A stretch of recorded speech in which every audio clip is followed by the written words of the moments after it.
Good morning, Philippines! Good morning, mga kabombo! Aldo na naman ngunyanin Domingo, asin ibahanin do ako sa sarong makulay na paglalakbay sa mga tanawon, kultura, asin kaugmahan at sa kada sulukan magagay na lugar, tigdiyas sa satuyang kinabana. Sa tuyang diskubrihon ang natatagong yaman, asin mga lugar na syertong mapaugma sa satuyang mga puso.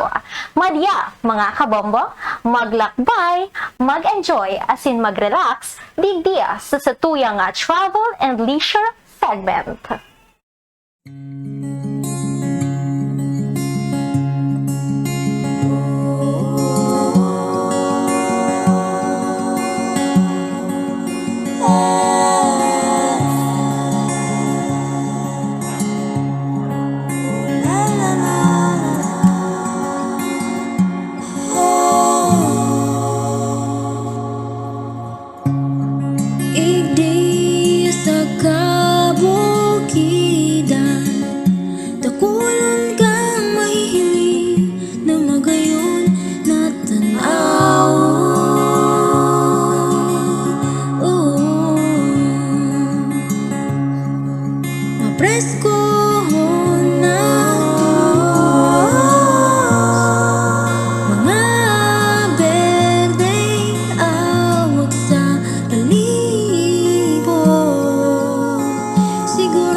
Mati-untang saldang kalandaw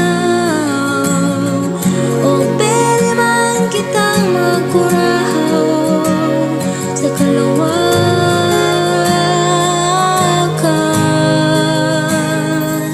Sa kada lakdang pasiring sa lugar na baybayon, mamamatean mo tulos an katuninungan na darakan alon nin dagat. An paros na malipot na nagkukugos sa imo, asin an hinghing sa isip na magpahingalo mo na, asin mag-refresh nin sa diri. Ini ang lugar na manunutaran sa banwaan kan San Jose, probinsya nin Camarines Sur. Ini ang banwaan na igwang manlain-lain na kadagatan na syertong nagiging pahingalo kan kadakla na nagbibisita.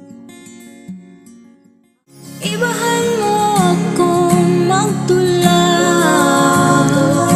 sa realidad. Kaptan mo sa kung kamot. Daing mo pa butasan. Sabay kita sa hampangan kan mga alon na maluway na nagtatama sa pampang kan dagat, iyo ang pagmate na nagdadangog kanin musikang gikan sa kalikasan na mayong kaaro. Mga oras na kinakaipuhan tani na paglilibang na dai nakukua sa satuyang nakatudan na uruan lao. Alagad, sa siring kaining lugar, nakakakua kita nin pahingalo na nakakatabang para magin ang satuyang mga isip asin puso harayo sa mga kahandalan na urual daw tang pag-iisip. Sa mahiwas nagkapatagan ngunyan ibahan mo ko. Sa gilid, tanaw ang tuninong na lugar kung sain libre kitang mga tawong magpahingalo asin mag-relax dawa sa kadikit na oras asin panahon. Mga oras na kinakaipuhan tanin paglilibang na dai nakukua sa tuyang nakatudan urual daw. Alagad, sa siring kaining lugar, nakakakua kita nin pahingalo na nakakatabang para maginan sa tuyang mga isip asin puso harayo sa mga kahandalan na urual daw tang pag-iisip. Sa paagi kaini, malilingawan ang mga problemang sa tuyang kinakahampang sa presente. Bako ini paros lang, bako man ini basta lipot kan tubig. Saro ining katuninungan, hararom, buo, asin payapa.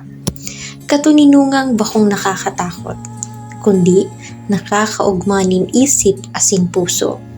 Ta pinapaabot sa tuyaan kugos na darakan kalikasan. Ang dagat day nagmamadali, day ini nagkukurahaw, day ini naghahagad nin pansin, tuninong ining naghihiro nin paoro-otro. Sa kada pag-alon kan dagat, may ritmo nin pag-asa. Sa kada pagbalik nin tubig sa pampang, may pagirumdom na dawa anong rayo kan paglalakbay sa buhay, may uulian ka man liwat na matao sa imo nina kapahingaluan. Digdi sa dagat, an kariribukan sa mundo, padiit-diit nawawara. An mga pigrurumdom kinukuakan paros, tanganing linigan asin makaisip nin tamang solusyon.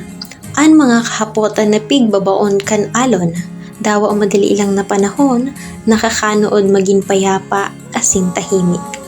Bako huli tamayo ng iniisip, kundi huli yaon ng pagtanggap na daigabos na bagay kaipuhan simbagan. Daigabos na namamatayan kaipuhan ipaliwanag.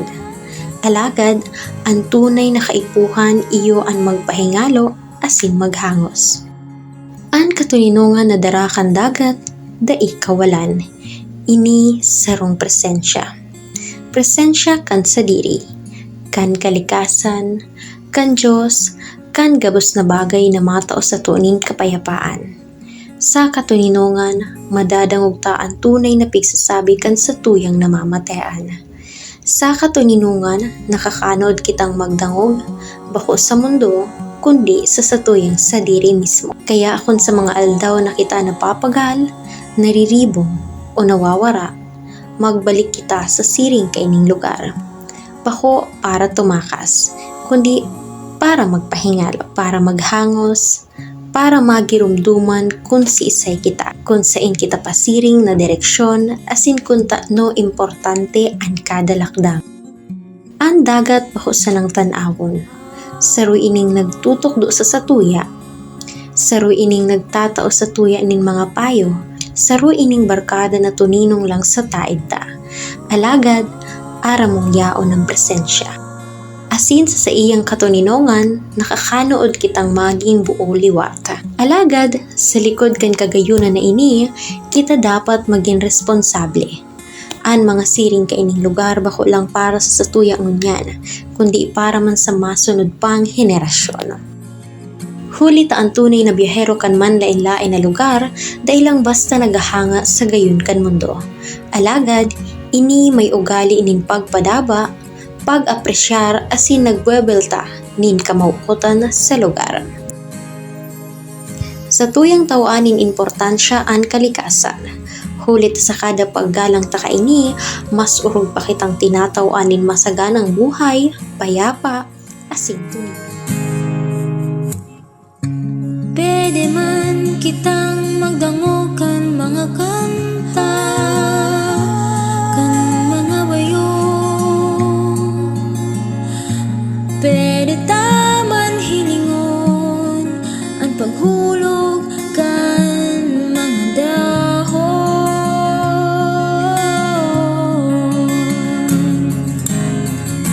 Igdi ko nahanap ang katuninungan, napupuraan problema, naubas ang mga luha.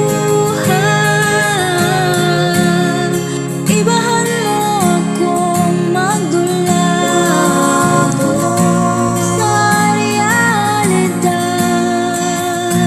Kaptan mo sa pagkamot, daing palagputasan.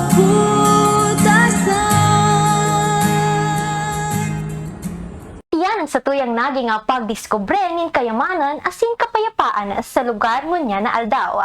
Diwata, mag-iribahan kita sa masunod na simana para sa panibagong pagdiskubre kan man lain-lain na lugar digdi sa satuyang kinabana. Gikan digdia sa DZNG News Center and Information, iniya si Bombo Elena Guadalupe. This is Bombo Radio Philippines, the #1 and most trusted source of news and information. Basta Radio, Bombo!